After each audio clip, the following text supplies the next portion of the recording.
Hello everyone, you hear me good? Yes. Well, that's a pretty hard story to follow, so thank you very much. This is making my job really hard now, so thank you again. So I want to thank everybody, thank you for inviting me back. And this is my second time here on stage. And Happy New Year, everybody. You know, the best greeting I had in New Year was, may your vision will be as good as this year. Of course, I got this from my eye doctor. I guess he didn't want to see me this year. So first of all, I want to thank my friends and family that they came in. Wait a second, none of my friends showed up, so thanks for them and my family, at least for coming in. So thank you again, guys. I guess my kids came in, this is the last weekend before going to college, so that means a lot to me. Thank you for coming in. So I'm going to take everybody back to the mid-90s. Today I'm going to tell you a story about, actions sometimes that we make and it doesn't make sense to you. Stuff that triggered you and made you do stuff that it's not you. How come I did this? And certain reaction to certain situation that you're not really sure how come you did that. And today is just going to basically more of a reflection of those moments of life. And sometimes you go back and you ask, how come I did this? And how come I was triggered in this way to do this act? Having two wonderful daughters who's studying psychology, they always remind me that self-discovery, it's the most important thing you could do. Just understanding why you're doing this and how come you're acting this way. Having a son who's studying law always remind me that every action you're responsible for, whether you're thinking about it the right way or not. So, hence this story. So I'm taking everybody back, early 90s, mid 90s. I'm in my 20s, and I have a very good friend of mine. I live in New York City, and I have a very good friend of mine. His name is Tony. And Tony bought a brand new Mustang, Mustang GT convertible, great car. And we had to go to Jersey. We had like a church event that we needed to go to, middle of town, Jersey. And his parents absolutely said, no way, you're gonna take this car, go on the road for 3 hours, plus about 3-hour trips. You're not going there, you're not traveling with this car. This car is a beast, it's very quick, you're in your 20s, you're gonna ruin it, something is gonna happen to you. So anyway, Tony basically told him, no, I'm gonna get my friend, who is very cool, calm, and collected, is going to be with me in the car, nothing will go wrong. Of course, he picked me to go with him. So anyway, so I go with Tony, so they agreed because they know me and for some reason they trusted me. So I go with Tony, I sit next to him, I became the navigator. Early 90s, all the kids here, our GPS used to call a map. Where you open a map, you follow a map. I had a highlighter, and we went to a place called AAA. You got something called, you guys remember this, the map? Triptych. Yeah, the triptychs, thank you. So you go in, and I was the navigator because I was more the, cool, calm, and collected one. Just wait till the rest of the story. So anyway, so I'm sitting next to him, 6 hours into our 3-hour trip. We start noticing that maybe this was not a good idea, something is wrong. We have no cell phones. Our parents are his parents and my parents, worried about us. We are in a beast of a car and they had issues with, how fast we're gonna be traveling. It's getting darker. We're not noticing any of the sign. The damn map is not showing me where I am right now. I don't see anywhere on the map. I had no clue where we are. We're getting worried. We're getting a little bit nervous. Of course, as you guys know, two guys never stop for direction from anybody, right? It's part of our DNA. You don't stop for direction. So 6 hours into it, I tell my friend Tony, you know what, Tony?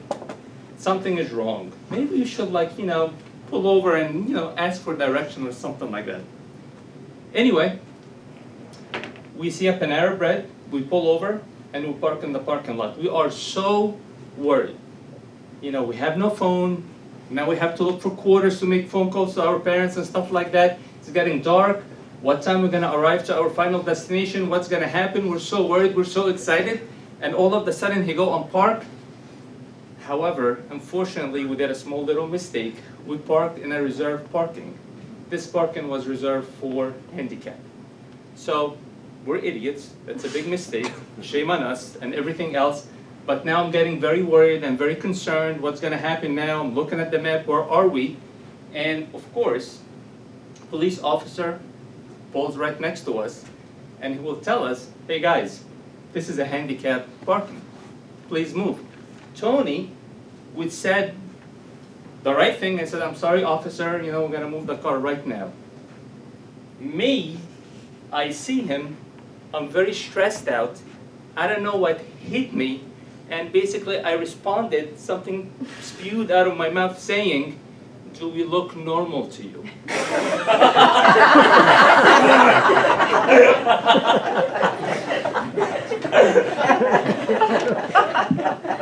Stupid thing to say. I'm sorry. Unfortunately, that part is true, so I'm really sorry. So, thank God that the officer had a sense of humor, and we got out of this situation. If you guys are wondering if Tony's still my friend, he still is my friend. Actually, I was his best man 3 times, and that part is also true. So I go back, and I'm very, very upset. This is it's so unlike me. How come I'm doing this? That doesn't make sense. This is when the self-discovery started. So I have a friend of mine, very good friend of mine. He was studying psychology. Obviously, he didn't graduate back then, and you'll understand by the end of the story. And he told me, okay, so if anybody had a pleasure of like, you know, meeting or having friends psychologists, or you go to a psychotherapy, they usually tell you, "So what do you feel about this? Tell me more." It's never like, they never really tell you what's wrong with you. It's like they really hear it from you. So anyways, they started discovering this. They told me, "Ihab, do you have like any problem with like law enforcement officer?" I said, "No. I grew up, my father was a law enforcement officer. Actually, I lived in a household that I had law enforcement officer in my house every single day. They were kidding around, joking around with us. Not only that, when they used to come in, they used to joke around with me, and they expect me to say something funny back, or be quick, or be on my feet. Then, you know, I had to say something funny. If I don't, they make fun of me. "Oh, come on, you don't have a comeback," and stuff like that. So he told me, I got it. When you see people with uniform, your brain, all your life, you're triggered to basically, when you see someone in uniform, you have to come back with something witty and something funny. However, I went to healthcare. I'm not a law enforcement person, and I think it's not very good for your health to say something wise remark back to a law enforcement people. So, you know, not at all. So I said, "Well, I need to stop doing this." He said, "Okay." So there is a lot of technique that you could do. So the technique that I'm going to show you, one of the recommendations that he had, that you have to count till 3 before, when you feel that you're that much triggered, just count till 3, then answer back. I said, "Cool." So guess what? It worked. So I had a couple of circumstances that I did this technique, and it worked for me. The first one, I got pulled over again. If you guys are noticing by now the trend, I'm not a very good driver. So, honey, you're driving on our way back. So I got pulled by a police officer, and basically he told me, "You came out," and that's true. So I came out, left-hand side, and he parked there, and he said, "Well, he didn't put like the signal. I was standing right there. He didn't see me. Does any part of your left-hand side is not functioning? Nothing is functioning from your left side?" So I counted to 3. I said, "I'm sorry, officer," and I took the ticket. I really, really wanted to tell him, if my left side is not working, does that mean I'm all right? I really wanted to tell him. Thank God I didn't. I still have a valid New York State license, ladies and gentlemen. Thank you. The second time I got really triggered, and the methodology worked for me, is, so I'm a pharmacist. I had a chemistry professor. So, you know, in the lab, the chemistry professor people, and this guy was so full of himself, and he had like this white coat and stuff like that. It does feel like a uniform, by the way. So he came in, and again, third-year pharmacy students, all what I want to do in life is to graduate. You know, you can't really answer back. You could not, because, you know, he basically, if you fail chemistry, you know, You failed chemistry, you're out of pharmacy program. So basically he was saying something about the equation.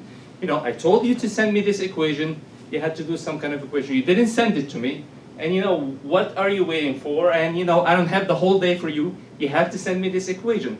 I counted to 3 and I told him, Professor, I will do this. I really, really wanted to say, I would have sent it to you, but I would get no reaction from you. That's what I really wanted to say. I swear to God, I was just like, you know, holding back, and I said, counted to 3, it worked. However, my friend never really graduated psychology back then, and he did not tell me the methodology of counting to 3 does not work if you are sleep deprived or having a really bad day. So I traveled, me and my family, and they're still here with us, which is good after the story. So we're traveling. So I'm the kind of a person that if I travel at 9 p.m., I like to be in the airport by, you know, 2:30, 3, you know, just in case if the pilot, you know, come on guys, now we're all full, let's just leave early, kind of a guy, but it doesn't happen. So I didn't sleep the day before. We arrived to Germany at close to 5 o'clock in the morning, our time. So I didn't sleep for 36 hours. I have my wife, 3 beautiful kids with me. I'm so like, you know, the responsibility of having us, we're traveling and, you know, all the issues in the plane and stuff like that, so I'm exhausted. So we're going through the security. And German security officers are great. They are all by the book, they are very proper, they are very, like, you know, respectful of you, but they are no-nonsense kind of people, which I really respect that. I'm tired. He's wearing a uniform. Not a good combination for me. I got triggered, and I knew, like, I felt it in my bones that I'm gonna be counting 1, 2, 3 a lot today.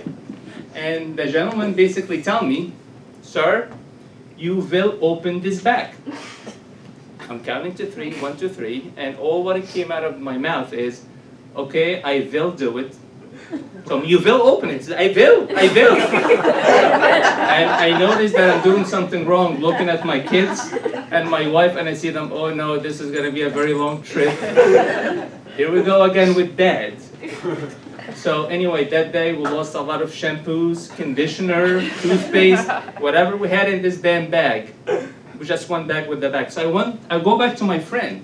I'll tell him, hey, you know, I tried it.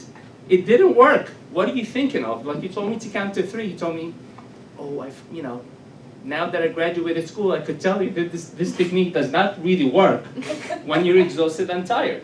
Well, great. So I said, now what I'm gonna do, because this has upset me. You know, I don't wanna answer back like this. He said, okay, so this is what you do.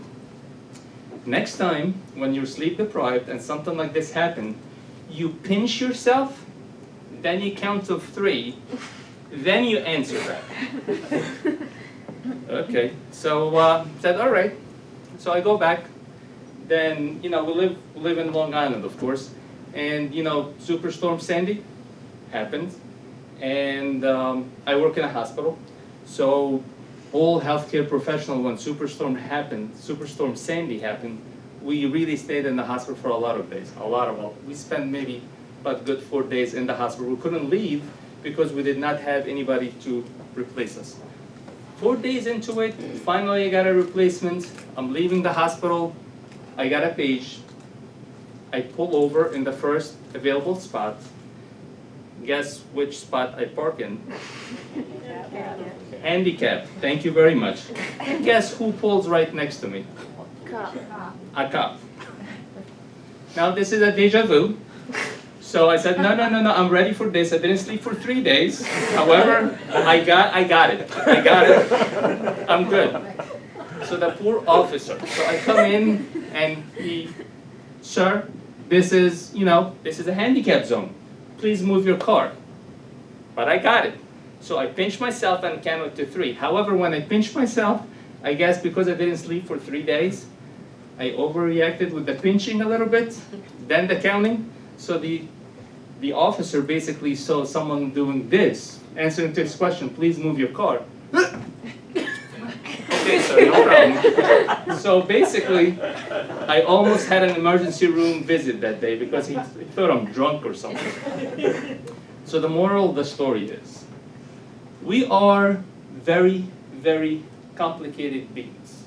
What you see is not what you get. Self-discovery is the best journey all of us should do because we are so different.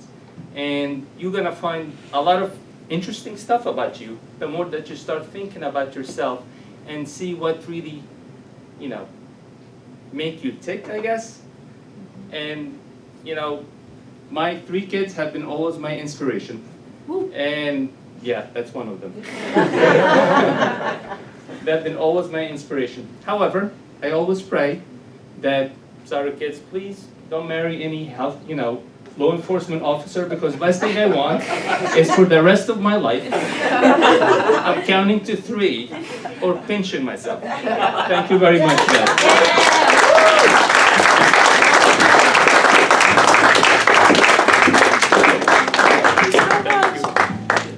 Ihab Ibrahim!